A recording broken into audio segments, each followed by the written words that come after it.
Imagine discovering that something you do routinely every single week in your own kitchen, something you do specifically because you're trying to be practical, trying to save money, trying not to waste perfectly good food, is quietly and systematically creating the biochemical conditions for one of the most lethal cancers in the human body without you having the slightest awareness.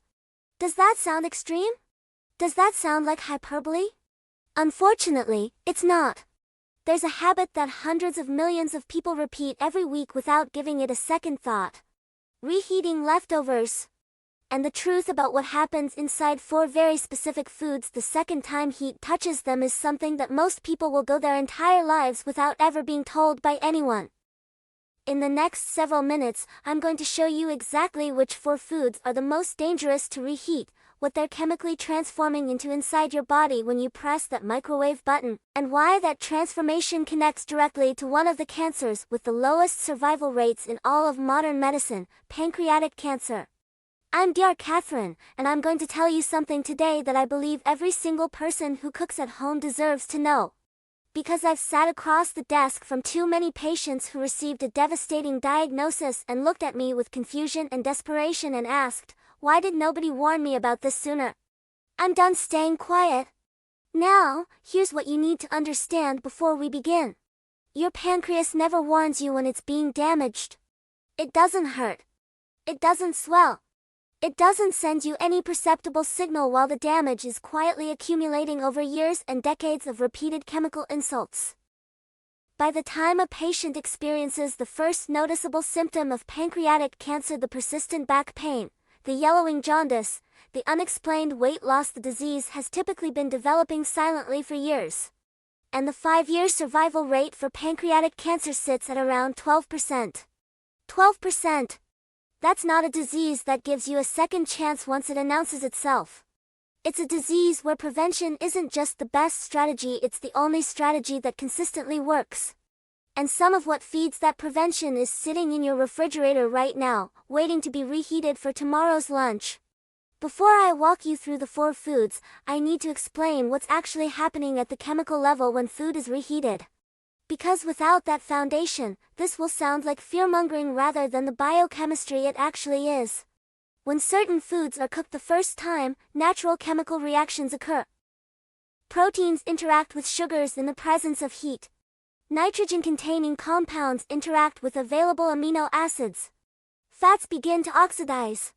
In most cases, the compounds produced by first-time cooking are present in amounts the human body can manage, process, and eliminate through normal detoxification pathways.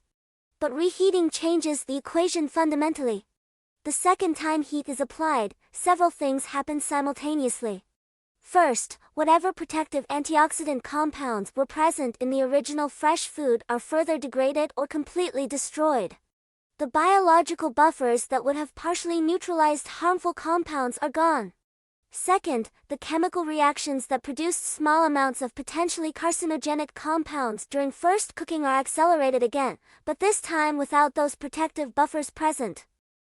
Third, bacterial activity that occurred during the cooling and storage period has already begun converting certain compounds, particularly nitrates in vegetables, into more reactive and more dangerous intermediate forms. Heat then drives those intermediates forward into full carcinogens. The specific class of compounds we're most concerned about from a cancer research standpoint are nitroso compounds, also called nitrosamines, and heterocyclic amines. Both have been classified by the International Agency for Research on Cancer as probable human carcinogens. Animal studies have provided strong evidence for the carcinogenicity of nitroso compounds on multiple organs, specifically including the pancreas. Research published in peer-reviewed scientific journals has identified dietary nitroso compounds as one of the pathways through which repeated exposure contributes to elevated pancreatic cancer risk. This isn't speculative. This is documented in the scientific literature, and it connects directly to the foods I'm about to name. Food number 1, processed meat. Specifically, reheated processed meat. This is the one that most people think they understand and actually don't. Hot dogs, sausages, bacon, ham, deli cuts, canned meat, any meat that has been cured, smoked, preserved, or processed using nitrates and nitrites as chemical preservatives. These foods already contain a meaningful concentration of nitroso compounds simply from the way they're manufactured. The nitrites used as preservatives react with the amines naturally present in meat protein during the processing stage, producing nitrosamines before the food ever reaches your kitchen. When you reheat these foods, you're not starting with a clean chemical slate. You're applying heat to a food that already contains documented carcinogens. And heat accelerates nitrosamine formation dramatically. The higher the temperature and the longer the heat exposure, the more the reaction compounds. Frying or microwaving processed meat at high heat produces a meaningfully higher concentration of nitrosamines than the original food contained. Research examining this specific mechanism, dietary nitroso compounds and pancreatic cancer risk, found that high dietary intake of these compounds was associated with significantly elevated pancreatic cancer risk. Studies examining red and processed meat consumption have proposed several mechanisms linking them to pancreatic cancer, with heterocyclic amines, polycyclic aromatic hydrocarbons, and nitroso compounds produced by cooking at high temperatures identified as key mutagenic agents. The practical truth is this: processed meats contain their own built-in carcinogenic precursors. Cooking them once is already a chemical event. Reheating them at high temperatures is adding accelerant to a reaction that should never have been encouraged in the first place. If you're going to eat these foods, and I'm not telling you to never eat them once, fresh, prepared once, and never microwave them on high heat. Food number 2, spinach and other nitrate-rich leafy greens. This one surprises people the most. They reach for spinach precisely because it's healthy. They add it to everything precisely because the nutrition advice they've received for decades has been correct. Spinach is genuinely rich in iron, folate, vitamins, and antioxidants. And then they reheat the leftover spinach from dinner and undo a meaningful portion of that nutritional benefit while simultaneously triggering the very chemical pathway they were trying to avoid. Here's what happens. Spinach contains naturally occurring nitrates compounds that in fresh spinach are entirely benign and even beneficial for blood pressure and cardiovascular function. When spinach is cooked and then allowed to cool and sit, even in the refrigerator, bacterial activity and enzymatic reactions within the cooked vegetable begin converting those nitrates into nitrites. This conversion happens continuously during storage. The longer the cooked spinach sits, the more nitrite it contains. When you reheat it, two things happen. The heat drives further nitrite formation. And the heat also drives a reaction between those nitrites and the amino acids present in the spinach, producing nitrosamines. A study published in the journal Foods specifically warned against storing boiled spinach for more than 12 hours at room temperature precisely because of this direct nitrate to nitrosamine conversion pathway. The same principle applies to other high nitrate vegetables: celery, beetroot, kale, and carrots. Celery in particular contains extremely high concentrations of nitrates. When celery is cooked into soups and stews and then reheated repeatedly, as happens constantly in home cooking, each reheating cycle drives the nitrate to nitrite to nitrosamine conversion further. The World Health Organization's International Agency for Research on Cancer confirmed that nitrosamines in food are established carcinogens linked to gastrointestinal and pancreatic cancers. The irony is precise. The vegetable you're reheating specifically because it's healthy is chemically transforming into something that works against the very protection it was supposed to provide. The safest approach is straightforward. Cook spinach and leafy greens fresh in the quantity you will eat immediately. If you have leftover cooked spinach, eat it cold in a salad the next day rather than reheating it. Cold doesn't drive the nitrosamine forming reaction. Heat does. If you've made it this far, you're clearly invested in this information. You want to see what comes next. But most viewers consume this content and scroll away without subscribing, and then they miss everything that follows. If this video means something to you, if knowing these 4 foods changes how you cook this week, tap subscribe. It takes 1 second. If not, you'll probably forget this channel exists and miss many important conversations ahead. Now let's continue, because the third food is the one most people already suspect is dangerous, but for the wrong reason entirely. Food number 3, cooking oils. Specifically, reheating oils that have already been heated once. Most people understand vaguely that oil reuse isn't ideal. What most people don't understand is the specific chemistry of why, and how that chemistry connects to cancer risk. When a cooking oil, particularly a polyunsaturated oil like sunflower, corn, soybean, or canola, is heated to cooking temperature, a process called lipid peroxidation begins. The double bonds in polyunsaturated fatty acids react with oxygen and heat to produce a cascade of oxidized compounds, aldehydes, particularly acrolein and 4-hydroxynonenal, polycyclic aromatic hydrocarbons, and acrylamide in the presence of starchy foods. These compounds are genotoxic, meaning they cause direct damage to DNA.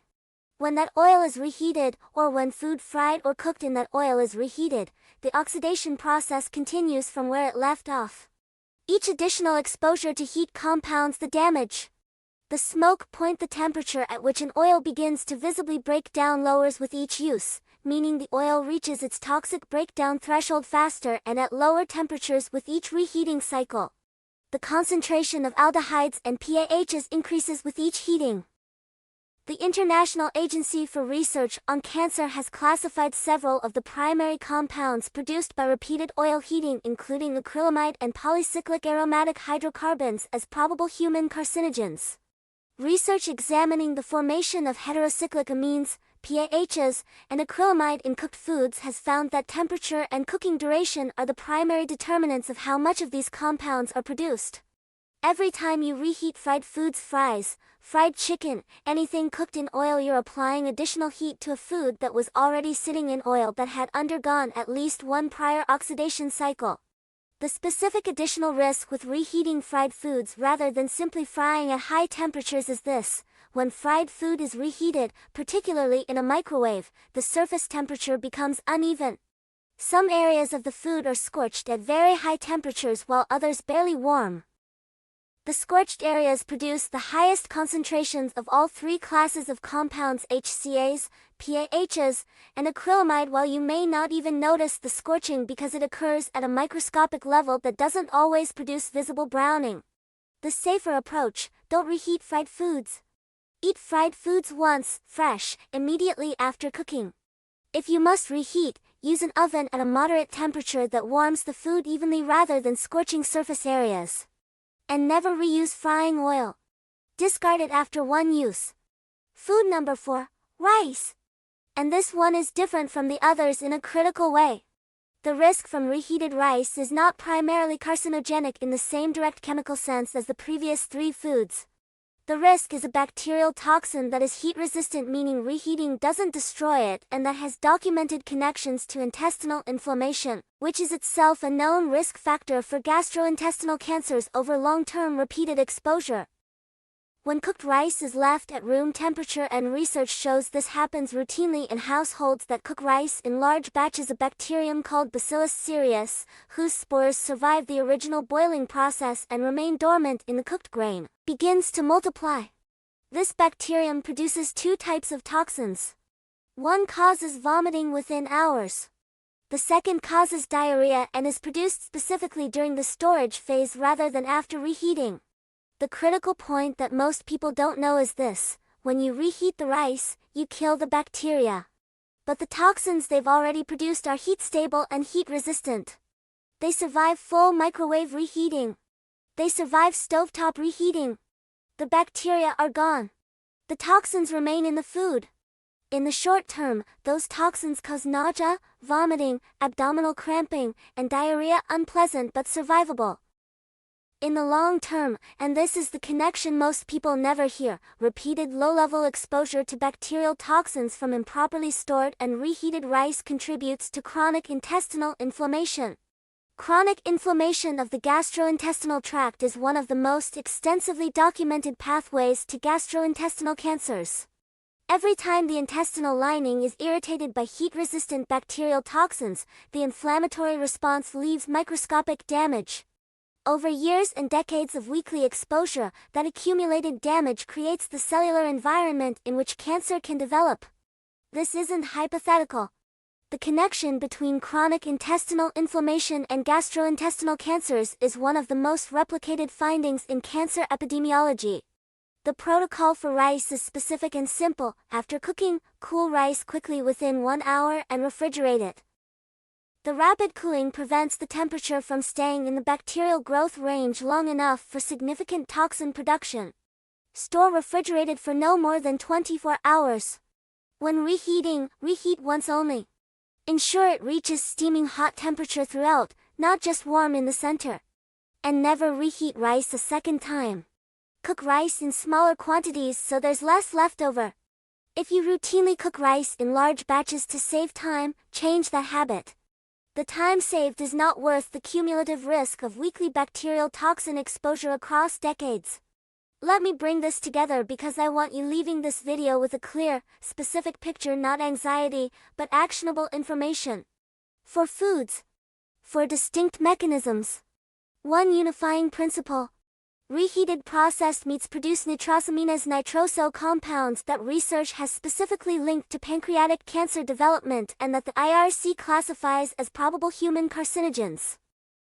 Reheated spinach and nitrate-rich leafy greens convert their naturally occurring nitrates into nitrites and then into nitrosamines through a heat-driven reaction that's completely preventable by simply eating them cold or cooking them fresh.